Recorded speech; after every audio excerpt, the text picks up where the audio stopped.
Hi. Today we're going to tell you about malicious or unwanted software Google Ads.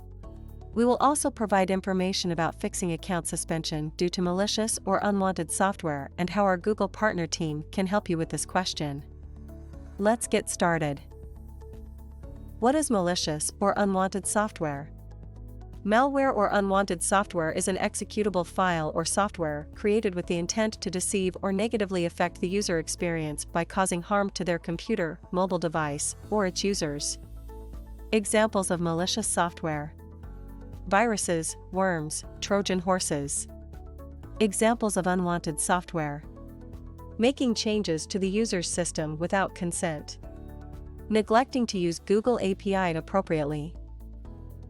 Troubleshooting malicious and unwanted software ads. Check the status of your site in the Google Search Console.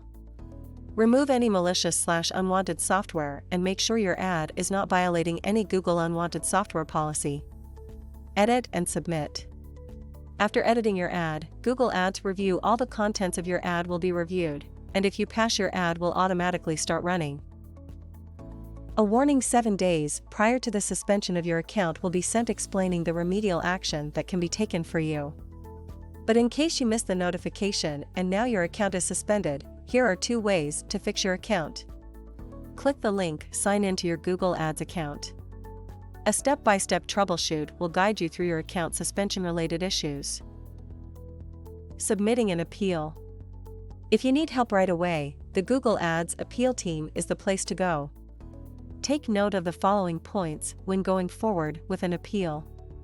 Make sure all your information is correct and in order. Mention your case clearly so that the team helps you in the best way possible.